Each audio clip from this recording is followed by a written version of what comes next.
Hello and welcome to the second episode, the third episode of Spyro 1, where we take on the dreaded Toasty. But before we do that, I want to cover one little thing that I figured out. First, that's what you look like, what your lives counter looks like when you have one bead left to collect before you gain another life. And gem thieves, remember when I said that enemies have a small chance to drop a trophy instead of a bead? Well, gem thieves drop up a lot of beads, and they're pretty much guaranteed to drop at least one trophy, I figured out. Of course, when I go to show it, it doesn't happen. But when I killed the gem thief over by town square, he ended up giving me 2 instead of just the 1. That's probably what happened. I got too lucky with the 1. So anyway, let's take on Toasty.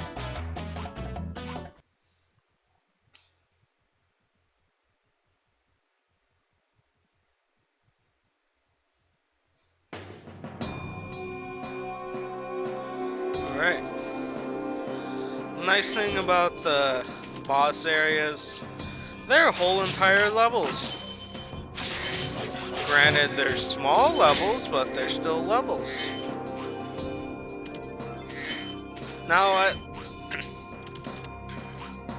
like to cover one thing before we really get into this.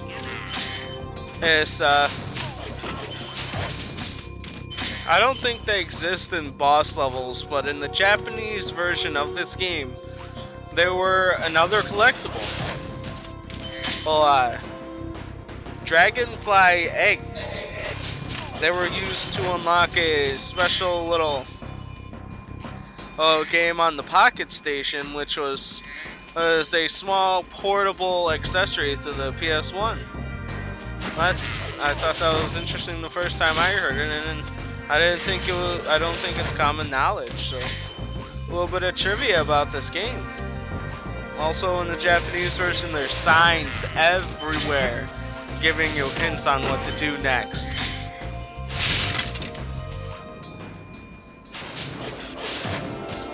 And just in that little spiel, we're already like halfway through the level. Alright. Oh, be careful around here. There's a chance, yeah.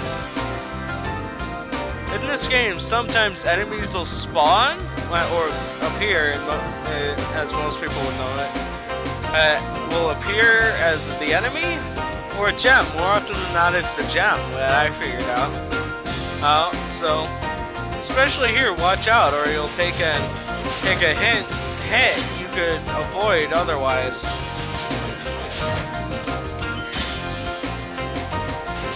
Be careful with the shepherds, they can easily knock you off and you'll lose a life. And they have a really long reach with that shepherd's crook.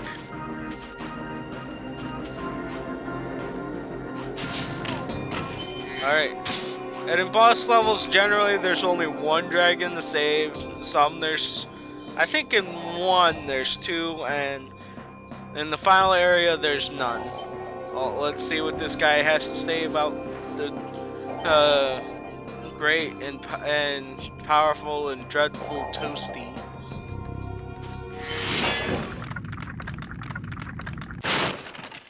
Nasty Nork has put one of his most devious henchmen in charge of the Artisan world. Bring him on. I think I smell a barbecue. Be careful, Spyro. This boss has many tricks up his sleeve. Many tricks up his sleeve. Okay, so we'll have to watch out. And keep in mind about the barbecue part, and that he pointed to his midsection. In each phase of this fight, he will have dogs to protect him, and all you gotta do is flame him once, and he'll go to his next phase.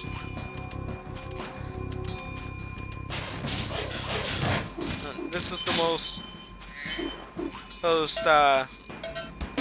entertaining boss for one little reason. if you've seen the commercials for this game, you'll know that Spyro's favorite pastime is birding sheep, and the sheep have decided to fight back. Fight back.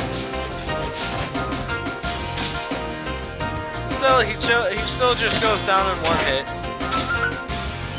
15 gems for him.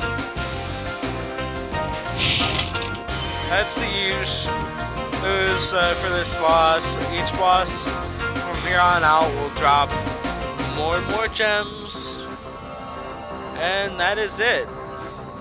We've defeated the dreadful Toasty. And we'll be ending the episode soon because I feel like bosses should deserve their own episodes, even though they're all pretty bad.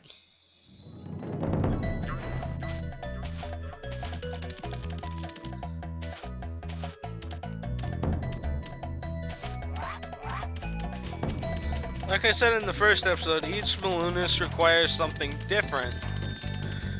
And this balloonist was saving a certain amount of dragons. We'll see what the next one... no. The next one wants treasure, and the reason I spoil that is I actually think we have about all the treasure the guy would want.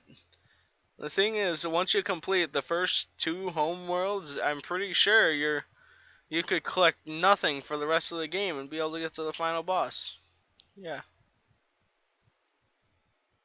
Anyway, I'll end the episode while looking over the beginning to the next homeworld, and I'll meet you guys there. Mako.